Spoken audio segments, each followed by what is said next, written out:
안녕하세요.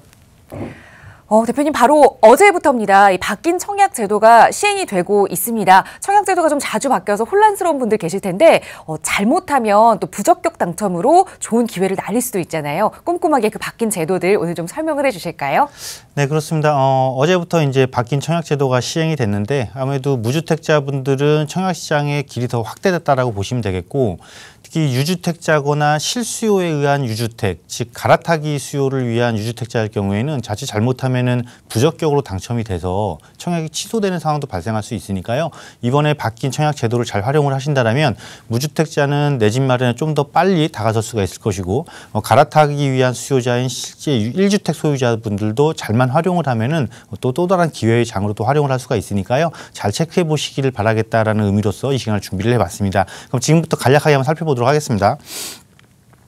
자, 우선은 추천제 공급인데, 추천제는 수도권 공공택지, 투기과열지구나 청약과열지역, 조정구역이라고 생각하시면 되겠고요. 기타 지역으로 나눠져 있는데, 대부분 아무래도 이제 인기 있는 지역, 청약자들이 많이 몰리는 지역들 같은 경우는 대부분 이제 이 세 칸에 다 이제 포함이 되겠죠.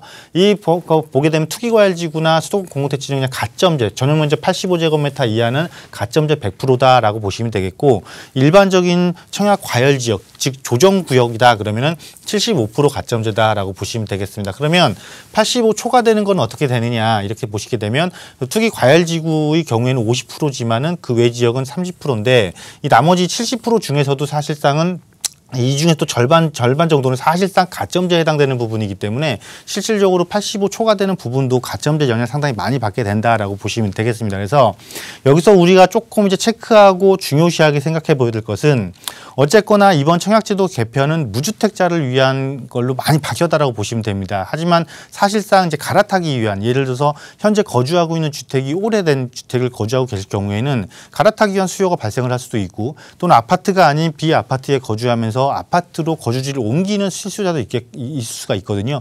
이 경우에는 기존 주택 처분 조건부로 이걸 청약을 받을 수가 있는데, 이때는 무주택자와 1주택 수요자가 1차적으로 경합하는 시기가 발생을 합니다. 이 시기에서는 기존 주택 처분 조건을 어떻게 해야 되느냐를 반드시 여러분들이 체크를 하셔야 되겠고요.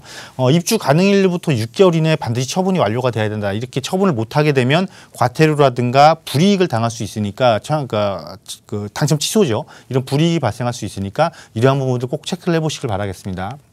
그리고 여러분들이 익히 이미 뉴스를 통해서, 언론을 통해서 알고 계신 것처럼 이제 분양권 소유자도 무주택자에서 제외된다, 즉 유주택자로 간주된다. 그래서 실질적으로 지금 이것 때문에 부적격자로 취소되는 경우가 지금 사태가 많이 발생을 하고 있거든요. 그러니까 현재 내가 분양권을 소유하고 있는 분들, 또는 예를 들어서 정비사업 부분에서 당첨된 지 5년 이내에 되신 분들, 그 조합원도 포함이 되는 겁니다. 이러한 부분들은 이런 재당첨 제한 기간 5년이라는 기간 동안 체크를 하셔서 반드시 불이익을 받는 일이 없도록 꼼꼼하게 체크를 하셔야 된다라고 보시면 되겠고요.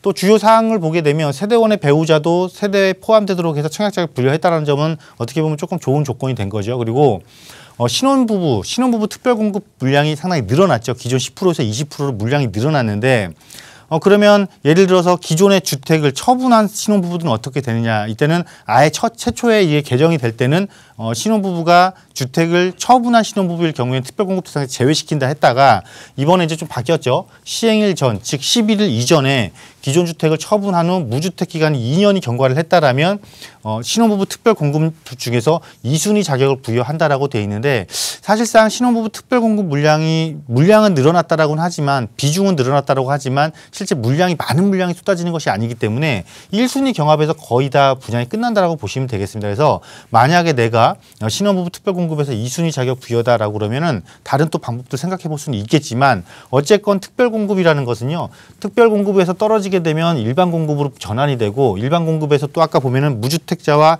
일주택도 경합하는, 그러니까 미달이 발생했을 때 이러한 부분들이 있어서 총 3차례에 걸쳐 신혼부부 또한 총 3차례에 걸쳐서 청약 기회가 부여가 되는 거니까, 같은 단지 내에서요. 이런 부분들 잘 체크를 해보셔라라고 말씀을 드리도록 하겠습니다.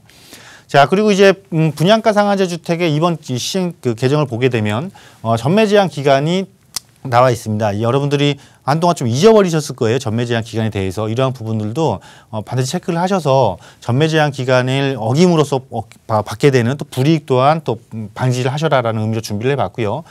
서울 같은 경우는 전부 다 투기 과열 지구죠. 투기 과열 지구이기 때문에 공공 택지냐 민간 택지냐에 따라서 약간의 편차는 발생을 하게 되겠지만 기본적으로 3년에서 4년 정도의 기간, 예를 들어 시세 공공택지의 경우 시세의 70% 미만일 경우에는 8년 정도의 전매 제한 기간이 해당이 되지만 사실상 지금 공공택지에서 분양하는 것도 보게 되면 시세의 70% 미만은 거의 없거든요. 그래서 70에서 85% 거의 80%에서 85% 정도가 좀 많은데 4년에서 6년 정도의 전매 제한 기간이 어떤 조건에 있을 때 분양가 상한제 주택에 해당이 됐을 때 이러한 전매 제한 기간이 붙는다라고 보시면 되겠고 그 외 지역들은 이렇게 전매 제한 기간이 짧게는 1년 6개월에서 길게는 물론 공공택지일 경우에는 8년이 적용된다라는 거 보시면 되겠고 특히 과밀억제권역대 과밀억제권역 그러면 이제 수도권을 딱 떠올리시면 됩니다. 그냥 수도권은 경기도는 다 과밀억제권역이다 이렇게 생각을 하시면 되겠고 과밀억제권역 내 85 이하 주택의 경우는 전매 제한 기간이 3년, 4년이 아니고 그냥 5년에 해당된다라는 거 여러분들 꼭 체크를 해보시길 바라겠습니다.